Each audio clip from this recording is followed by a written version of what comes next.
तो आपका बायोकेमिस्ट्री में आपका जो है टॉपिक जो है मैंने मसल डिजीज सीके और एल्डोलेज ये दो एंजाइम जो है मैंने ख़त्म करवाई है आपकी। आई होप आप पिछला वीडियो देख लीजिएगा, उसमें आपको बहुत सारी चीज़ें उसमें मैंने पढ़ाई है। नेक्स्ट आपका आता है बोन डिजीज। ये रहा आपका बोन डिजीज जिसमें कि आपको एएलपी एंजाइम के बारे में पढ़ना है। एएलपी एंजाइम मैंने आपको लिवर डिजीज में भी पढ़ाया है, ठीक है। तो आप इसको सिलेबस क्लियरली देखेंगे तो आपको एएलपी एंजाइम आपको देखने को मिल जाएगा। देखिए ये रहा आपका एएलपी एंजाइम लिवर डिजीज में, ये रहा आपका एएलपी एंजाइम, ये रहा। तो यहाँ पर मैंने आपको वहाँ पे डिटेल में पढ़ाया था और फिर वहाँ पर जो है मैं इसको फिर से पढ़ाने जा रहा हूँ जो कि बोन डिजीज के अंदर है। मैंने ही पहले बताया था कि एएलपी जो है कहाँ कहाँ पाया जाता है और ये बोन में भी स्पेसिफाइड होता है। बोन के फ्रैक्चर के लिए, बोन में कोई डिजीज हो गया है तो इस सब चीज़ों के लिए ये स्पेसिफाइड होता है। और लैब में जब इसकी जांच होती है ब्लड की तो एएलपी बड़ा होता है, तो इसका ये मतलब नहीं होता कि लीवर में ही दिक्कत है, बोन में भी दिक्कत हो सकती है। तो ये सारी चीज़ें जो हैं हम लोग यहाँ पर बोन डिजीज से रिलेटेड हम लोग पढ़ेंगे एएलपी को लेकर। एएलपी होता क्या है बच्चों? एल्कलाइन फास्फेटेज जो है मैंने वहाँ पे पढ़ाया था आपको कि इसको एल्कलाइन फास्फेटेज भी कहते हैं फुल फॉर्म में, ठीक है। तो इसमें क्या होता है कि एल्कलाइन फास्फेटेज क्या होता है, एक एंजाइम होता है जो हमारे ब्लड, ठीक है, found in the blood that help the break down protein. इसका क्या काम होता है बच्चों? तो ये प्रोटीन को ब्रेक डाउन तोड़ने का काम करता है। It play the important role in the bone calcification, मतलब कि बोन की कैल्सिफिकेशन के लिए इसका बहुत बड़ा रोल होता है। Which is the process by the which bone harder and gain strength, जिससे बोन को क्या होती है, एक स्ट्रेंथ मिलने का काम करती है और बोन क्या होता है, एक हार्ड होते जाता है, ठीक है। तो इसका बहुत बड़ा रोल है क्योंकि कैल्सिफिकेशन में इसका रोल है। तो कैल्सिफिकेशन में आप लोग जानते ही हैं, पढ़ते हुए आ रहे हैं कि कैल्सिफिकेशन होता क्या है, ठीक है। Alkaline phosphatase found in various part of the body, but most evident जो होता है मैंने पहले बताया है कि लीवर और बोन में यह पाया जाता है। लीवर में मैंने आपको पढ़ा रखा है, जाके वहाँ पर एक बार देखिएगा, ठीक है। फिर बात करें एएलपी की, तो एएलपी के ब्लड टेस्ट करते हैं। तो ALP blood test measured the level of ALP in blood. Blood के अंदर एएलपी को क्या किया जाता है, मेजर किया जाता है कि इसका वैल्यू क्या है। High level of ALP can indicate the problem of liver and bone. यदि एएलपी की वैल्यू यदि हम लोग रिपोर्टिंग करते हैं लैब में और ब्लड, मतलब कि मान लीजिए ह्यूमन है, ह्यूमन से ब्लड लिया, ब्लड लेने के बाद जो है उसको जो है टेस्ट पे लगाया, टेस्ट पे लगाने के बाद जो रिपोर्ट आया उसमें यदि रिपोर्टिंग आती है और उसकी वैल्यू में प्रॉब्लम है, ठीक है, मतलब कि हाई है, तो आप समझ लीजिए कि लीवर और बोन रिलेटेड प्रॉब्लम उसको हो रही है। However the ALP test alone can not diagnose the specific disorder.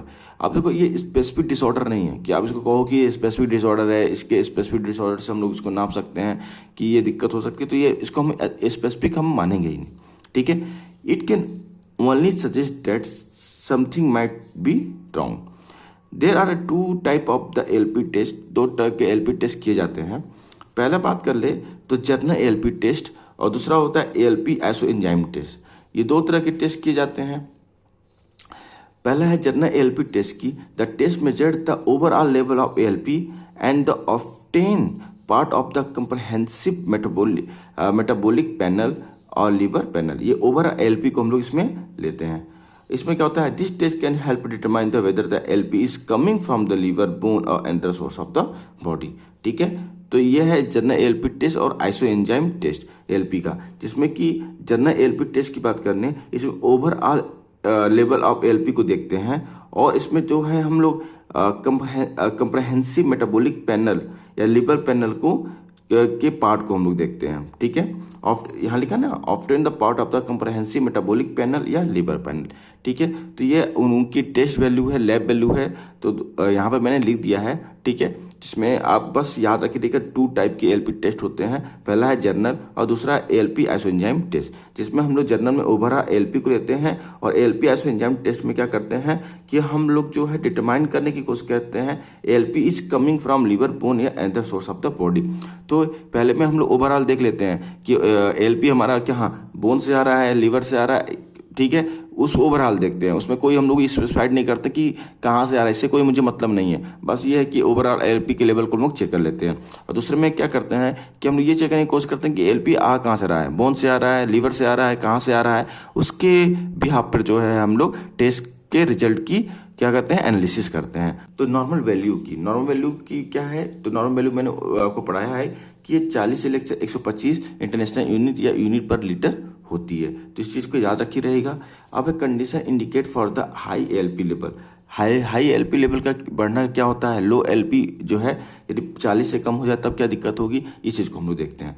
देखिए हाई कब होगा, जब बोन मेटास्टेटिस होगा या फिर पैगेट डिजीज, कोई पैगेट डिजीज जो है उसको हम लोग कहते हैं ऑस्टियाइटिस डिफॉर्मेंस, ऑस्टियाइटिस डिफॉर्मेंस या पैगेट डिजीज, या फिर बोन मेटास्टेसिस होगा, ठीक है, या ऑस्टियोजेनिक सार्कोमा होगा उस पेशेंट को, या हीलिंग फ्रैक्चर हो सकती है, या हाइपर पैराथायरॉयडिज्म हो सकता है, या हाइपरथायरॉयडिज्म हो सकता है, या ऑस्टियोमलेशिया हो सकता है। आपको पता है ये सारे जो हैं बोन रिलेटेड डिसऑर्डर हैं, बोन रिलेटेड डिजीज हैं, तो उन्हीं से रिलेटेड जो है इसमें high level of the ALP हमारा हो सकता है।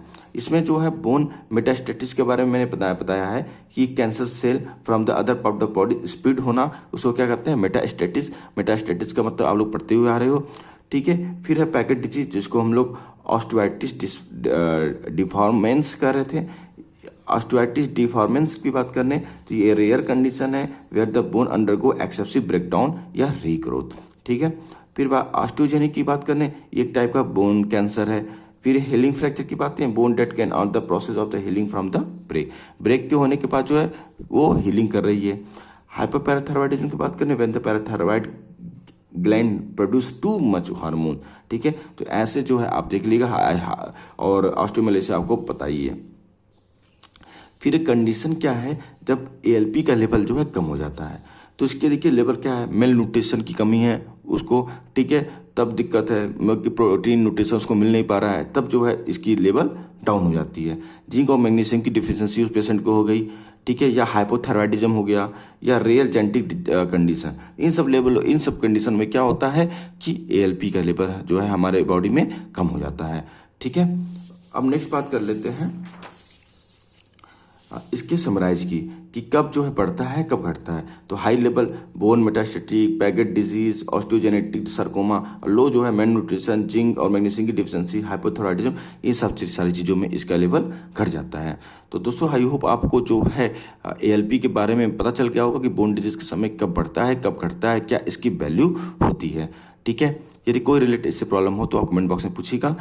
फिर मिलते हैं नए वीडियो में, नए पार्ट इसकी जो है, नए पार्ट आइसोएंजाइम में नए जो एंजाइम है जिसमें प्रोस्टेट स्पेसिफिक एंटीजन है उसको हम पढ़ाएंगे। आज के लिए इतना ही, फिर मिलेंगे नए वीडियो के साथ। Thank you.